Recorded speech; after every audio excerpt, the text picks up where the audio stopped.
Good morning friends, welcome to keywords classes. स्वागत है आपका कीवर्ड्स क्लासेज में।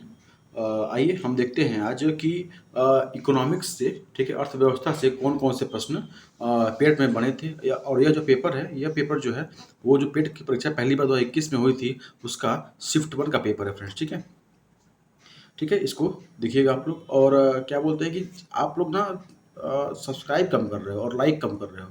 ठीक है, या तो आपको वीडियो अच्छी लग रही है, अगर कोई कमी है तो आप फीडबैक दो।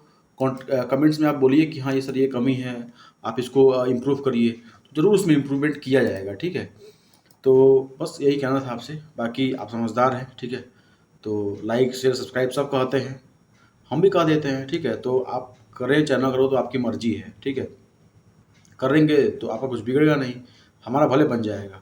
ठीक, तो अगर आप चाहते हैं कि मेरा ना बने तो कोई बात नहीं। फ्रेंड्स, आज देखेंगे कि जो कौन सा पेपर था इकोनॉमिक्स का, क्या क्या क्वेश्चन थे। 5 क्वेश्चन आए थे, टोटल 5 क्वेश्चन बने होंगे इससे। ठीक है, 5 ही क्वेश्चन आए थे। आइए देखते हैं। इसमें पहला क्वेश्चन ये है उसी सीरीज में कि बैंक दर का क्या अर्थ है। बैंक दर, ठीक है, का क्या अर्थ है। साहूकार द्वारा ली जाने वाला ब्याज दर। ठीक है, अनुसूचित बैंक को शेड्यूल्ड बैंक, अगर आपको ये शब्दावली परेशान करती है, अनुसूचित बैंक क्या होते हैं, ब्याज दर क्या होती है, तो ये आगे क्लास में आपको बताया जाएगा। इकोनॉमिक्स की जो क्लास चलेगी तो उसमें बताया जाएगा सबको शब्दावली, CRR SLR क्या होता है, बैंक रेट क्या होता है, MSCLR क्या होता है, ठीक है, MSF क्या, सब बताया जाएगा आपको। तीसरा है बैंकिंग संस्थाओं के लाभ की दर। लास्ट वन इज देश के केंद्रीय बैंक द्वारा ली जाने वाली आधिकारिक ब्याज दर है ये। तो यह कौन सी है, तो यह इसका आंसर होगा देश के केंद्रीय बैंक द्वारा ली जाने वाली आधिकारिक ब्याज दर। एक आपको एक बात बता दें कि अगर ऐसा कुछ क्वेश्चन आता है ना तो इसमें कुछ ऐसे ऑप्शन दिए हैं। देखिए, जैसे कि सबसे बड़ा ऑप्शन क्या, सबसे बड़ा ये दिख रहा है। ठीक है, फिर ये है, फिर ये, फिर ये। तो नॉर्मली देखोगे आप तो जो बड़ा ऑप्शन होता है ना, जिसमें ज़्यादा लिखा होता है, ठीक, ज़्यादा शब्द होते हैं, वो नॉर्मली सही होता है। अब बाकी मतलब हर जगह नहीं हो सकता है, लेकिन अगर कोई क्वेश्चन आपको नहीं आता है, उसमें ऑप्शन बड़ा दिया हुआ है, तो आप you will go with big option. ठीक है, ओके। आइए देखते हैं नेक्स्ट क्वेश्चन क्या बना हुआ था। यदि आरबीआई नगद कोषानुपात, ठीक है, कैश रिजर्व रेशियो, देखिए, ठीक है, ये भी एक टर्मिनोलॉजी है। ठीक है, इसको CRR बोलते हैं, कुछ SLR होता है, सब देखेंगे हम लोग नेक्स्ट, ठीक है, क्लास में देखेंगे।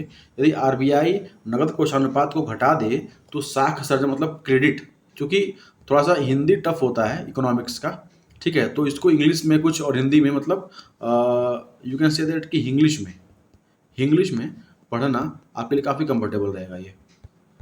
ठीक है, तो इसमें क्या है कि यदि आरबीआई नगद कोष अनुपात को घटा दिए तो साख सर्जन पर क्या असर पड़ेगा। एक बार इंग्लिश वर्जन इसका पढ़ते हैं कि इफ आरबीआई रिड्यूसेस, देखिए, if RBI reduces the cash reserve ratio what will happen to credit creation. क्या साख सृजन पे, क्रेडिट क्रिएशन पे क्या असर पड़ेगा। ठीक है, तो आइए देखते हैं ऑप्शन क्या क्या है। पहला दे रहा है कोई असर नहीं होगा, घट जाएगी, बढ़ जाएगी, या इनमें से कोई नहीं। तो option will be, answer will be बढ़ जाएगी। ठीक है, तो कभी भी कोई भी CRR हो, SLR हो, ठीक है फ्रेंड्स, SLR हो, BR हो, अगर ये चीज़ें घटती हैं ना तो जो साख सृजन है, क्रेडिट क्रिएशन है, वो क्या होता है ना कि वो बढ़ता है। वो क्या होता है, बढ़ता है। ठीक है, तो ये हमेशा क्या होता है, इन्वर्सली प्रोपोर्शनल होता है। ठीक है, आगे क्लास में देखेंगे इसको, अभी तो यहाँ छोटा सा बता दिया मैं। ठीक है, नेक्स्ट देखते हैं। इनमें से किस प्रकार की अर्थव्यवस्था में संसाधनों पर निजी अधिकार होते हैं और आर्थिक गतिविधियों को मुख्य उद्देश्य लाभ अर्जित करना होता है। कौन सी, ये सब जो दिया है ना, ये सब आपका अर्थव्यवस्था के प्रकार है। क्या है, प्रकार है, पूंजीवादी, समाजवादी, वैश्विक, मिश्रित।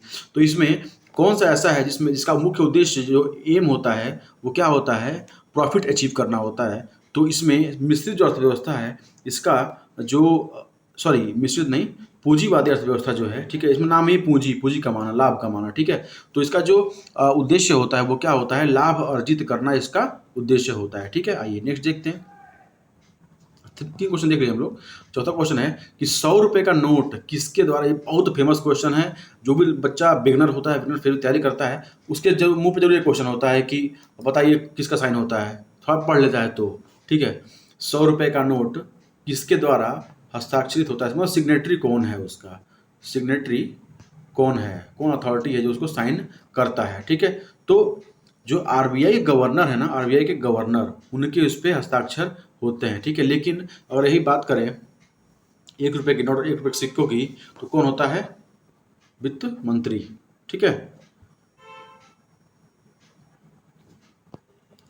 नेक्स्ट क्वेश्चन है, फेमा का पूर्ण रूप क्या है, फेमा का पूर्ण रूप क्या है। तो देखिए फेमा क्या है, अब इससे ये शॉर्ट फॉर्म है, अब इससे इसका पूछा हुआ है फुल फॉर्म क्या है, कि what is the full form of FEMA, FEMA, ठीक है। तो इसमें क्या है, foreign exchange management act, foreign exchange management act, यह कब आया था, आप कमेंट सेक्शन में जरूर बताइएगा, ठीक है। फेमा कब आया था, नया नियम है ये। जो विदेशी विनिमय होता है, विदेशी एक्सचेंज होता है, ठीक है, विदेशों से लोग एक्सचेंज करते हैं पैसे का, उसका प्रबंधन करता है ये कौन, यह एक्ट करता है फेमा, ठीक है। तो आइए, तो ये क्वेश्चन जो थे फ्रेंड्स, ये क्वेश्चन थे फर्स्ट शिफ्ट के 2021 के। अब देखेंगे नेक्स्ट शिफ्ट में कौन कौन से प्रश्न उससे इकोनॉमिक से बने हुए हैं। फ्रेंड्स इसमें जो क्वेश्चन है सेकंड शिफ्ट में, तो ये जो सेकंड शिफ्ट का क्वेश्चन है, ठीक है, तो इसमें पहला क्वेश्चन था इकोनॉमिक्स का कि किसके बढ़ने के फलस्वरूप, किसके बढ़ने के फलस्वरूप निजी निवेश के वृद्धि में, ठीक है, जो प्राइवेट इन्वेस्टमेंट है की अधिक संभावना होगी, ब्याज दर, शेयर की कीमत, नई पूंजी पर अनुमानित प्राप्ति या व्यक्तिगत कर, तो इनमें से क्या बढ़ा देंगे तो निजी निवेश में वृद्धि हो जाएगी, ठीक है। तो इसमें आंसर होगा नई पूंजी पर अनुमानित प्राप्ति जो होती है, इस पर अगर हम इसको बढ़ा देते हैं, ठीक है, नई पूंजी कैपिटल क्रिएशन करते हैं, तो इसमें निजी निवेश में वृद्धि होने की संभावना बहुत अधिक होगी। आइए देखते हैं नेक्स्ट क्वेश्चन क्या है, कि भारतीय राष्ट्रीय आय का आकलन करने वाली कौन सी संस्था है, the agency estimating the national income of India is, कौन सी ऐसी संस्था है, कौन सा ऐसा इंस्टीट्यूट है, ठीक है, एजेंसी है जो कि राष्ट्रीय आय का आकलन करती है, नेशनल इनकम का आकलन करती है, भारत की राष्ट्रीय आय का आकलन करती है। तो वो एजेंसी है केंद्रीय सांख्यिकी संगठन, CSO, ठीक है, सेंट्रल स्टेटिस्टिकल ऑर्गेनाइजेशन, ठीक है, CSO है। नेक्स्ट देखते हैं कौन सा, सेवा क्षेत्र का दूसरा नाम क्या है, सेवा क्षेत्र का दूसरा नाम क्या है, सेवा क्षेत्र का दूसरा नाम क्या है बताइए, प्राथमिक, द्वितीयक या तृतीयक, ठीक है। तो इसमें ऑप्शन क्या होगा, सेवा क्षेत्र का दूसरा नाम क्या है, ऑप्शन होगा तृतीयक। यहाँ हम सर्विस लेते हैं, यहाँ हम प्रोडक्शन करते हैं और यहाँ प्रोसेसिंग करते हैं, यहाँ क्या करते हैं, प्रोसेसिंग करते हैं, यहाँ प्रोडक्शन करते हैं और यहाँ पे हम सर्विस प्रोवाइड करते हैं, ठीक है। जितने सर्विस प्रोवाइडर हैं सब किस में आते हैं, थर्ड टर्सरी में आते हैं। नेक्स्ट क्वेश्चन, भारत में श्वेत क्रांति के जनक के रूप में जाना जाता है, श्वेत क्रांति के जनक कौन है भारत में, आइए देखते हैं ऑप्शन क्या क्या है। पहला ऑप्शन है बलवंत राय मेहता, बलवंत राय मेहता, ये किससे संबंधित है, ये तो पॉलिटी में संबंधित है, PRI से संबंधित है, पॉलिटी के जो PRI है पंचायती राज इंस्टीट्यूशन से संबंधित है। डॉक्टर वर्गीस कुरियन, श्वेत क्रांति, MS स्वामीनाथन और नॉर्मन एडबर्ग, ठीक है। तो जो 19 का आंसर होगा वर्गीस कुरियन, क्या होगा, वर्गीस कुरियन होगा। ये किसके हैं, ये तो ये है हरित क्रांति के जनक, हरित क्रांति के जनक कहाँ पे, इंडिया में कि वर्ल्ड में, ये भी इंपॉर्टेंट है। तो ये कहाँ पे है, ये इंडिया में है, इंडिया में, ठीक है। और जो नॉर्मन ई बोरलॉग थे, जो नॉर्मन ई बोरलॉग थे वो क्या थे, वर्ल्ड में थे, वर्ल्ड में कौन थे हरित क्रांति के जनक, Norman E Borlaug, Borlaug BORLG, ये थे वर्ल्ड लेवल पे हरित क्रांति के जनक, ओके। आइए नेक्स्ट क्वेश्चन देखते हैं।